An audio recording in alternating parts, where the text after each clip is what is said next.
Déjà, c'est un week-end quand même totalement dingue, hein, et y compris pour Rennes, tu vois, dans ce qui s'est passé, on va dire dans le rythme et dans les soubresauts depuis 2-3 jours.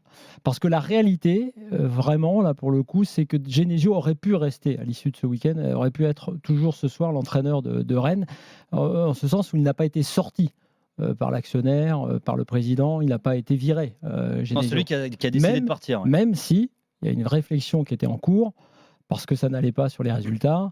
Il y avait sans doute déjà des pistes qui avaient été activées. Mais la réalité, quand même, c'est que lui, pour des raisons aussi, et c'est assez marrant que ce soit mis dans le communiqué, ça arrange un peu tout le monde qui est cette phrase-là, mais c'est une réalité sur le problème perso. Il faut savoir que Genesio, pour être très très concret, le soir après sa journée de travail, il rentrait, il était seul chez lui pour plein de raisons, peu importe, mais ça faisait partie des choses qui commençaient à lui peser dans un contexte de résultats peut-être un peu plus dur. Voilà, ça c'est une réalité. Il aurait pu ce soir rester parce que les deux résultats à 10 contre 11, la victoire contre le Pana et la défaite, mais avec 85 minutes à 10 contre 11, n'étaient pas de nature à précipiter son départ en termes de résultats, même si lui, évidemment, comme tout le monde a très mal pris la défaite contre Lyon. Après, ce que tu as dit, ce qui est important, c'est que demain, il y aura une conférence de presse à 14h, que le président Cloarec sera présent et qu'il est donc toujours en place pour répondre à ton interrogation. Il est donc toujours l'exécutif. Il est toujours là, que tous les choix effectivement ont été validés par l'actionnaire et que à cette conférence, en revanche, d'après mes informations, mais peut-être que ça va changer, tout change très vite en ce moment. Oui. Florian Maurice ne serait pas présent. Et Florian Maurice a tendance effectivement... Ce qui pourrait être un message fort. En fait, il faut savoir que Julien Stéphan, Florian Maurice, ça ne va pas le faire, pour faire très simple, en cash. Enfin, ça, c'est moi qui le dis. Hein. Après, c'est pas Florian Maurice qui me l'a dit. Et Florian Maurice, normalement, dans une logique, si c'était comme d'habitude, triumvirat, il devrait être présent à cette conférence de presse. Il ne sera pas présent. Peut-être que même d'ici 14h demain, l'affaire sera réglée, parce que dans ces cas-là, pour un départ, faut que ça se négocie. En tout cas, effectivement, ce sera sans doute le timing, c'est juste de passer voir Micheline à la compta. Oui, sauf que demain, ça veut dire Genesio que ce sujet-là, il a pris le chèque. Ouais, sauf que ce sujet-là, il va sans doute être forcément abordé et il sera peut-être pas tranché au moment où il y a la fameuse conférence de presse. Puis l'autre info, donc pour Maurice, effectivement, ça sent pas bon. Maurice qui s'est aussi, entre guillemets, on l'avait beaucoup dit, hein, mais enfermé dans une communication ou une non-communication. Il a été très affecté par les critiques sur son recrutement qui venaient de partout, alors qu'ils estimaient avoir fait beaucoup d'efforts cet été. Bon, disons qu'il y avait une espèce de hype en début de saison de la part de certains médias et qui ne comprend pas trop maintenant les critiques et les retournements de situation, alors qu'ils sont liés aux résultats, forcément. En revanche, il y a un truc qu'il faut redire, je l'avais dit dans l'after avec Daniel, on a eu ce débat-là, sur Maurice Genesio. Bon, ça n'a peut-être plus un grand intérêt, mais sur le fait qu'il n'était pas brouillé, pas du tout. Ouais. Et d'ailleurs, si Maurice venait à partir, outre le fait que ce serait compliqué pour lui peut-être de bosser avec Julien Stéphan, il y a aussi le fait que c'était lui aussi qui avait fait venir Genesio. Puis le dernier point qui est important quand même par rapport à l'avenir, parce que ce qui compte, c'est quel Stade Rennais on veut maintenant pour aller chercher, c'était leur objectif, la 3-4e place, et puis même plus généralement pour la progression du club. Et là, tu te dis, Julien Stéphan, quelque part, tu reviens en arrière. Alors, c'est peut-être on verra, un bon retour en arrière, mais c'est un retour en arrière. Tu reprends quelqu'un que tu connais. Donc là, c'est parce que c'était une situation d'urgence. Et donc, le contrat, a priori, de Stéphan ne courrait que jusqu'à l'été. Il n'y aurait même pas de clause, si tu veux, qui dit qu'en cas de, mettons, de 4e place... Donc c'est une sorte de mission commando, quoi. C'est une mission commando. Mais c'est vrai que la question, pour moi, la plus importante, elle n'est pas tant de savoir ce que Stéphan a comme contrat et si c'est une mission commando ou pas. Moi, j'ai envie de savoir ce que veut faire le Stade Rennais derrière. Ouais. C'est-à-dire, quelle ambition pour le Stade Rennais maintenant... Je croyais que la question était réglée depuis 2-3 ans là-dessus, moi.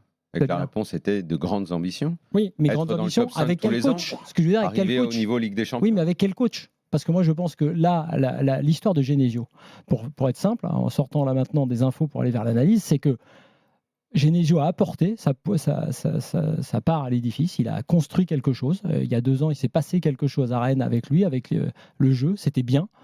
Il ne faut pas effacer ça. Mais maintenant... Il ne faut pas effacer ça. Ça va être pris en main par un autre entraîneur. Oui, mais ça n'est pas rien en termes d'attachement avec de l'équipe avec les supporters, d'un style et d'un ADN. Oui, mais maintenant, c'est quel entraîneur peut faire progresser cette équipe.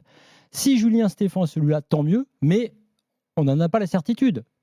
Julien Stéphan, que moi j'aime bien, ça reste un entraîneur pour l'instant Ligue 1 qui a remporté la coupe. Cela dit, tu n'as jamais de certitude. Non, mais je veux dire par là que je vais te prendre un exemple. L'OM.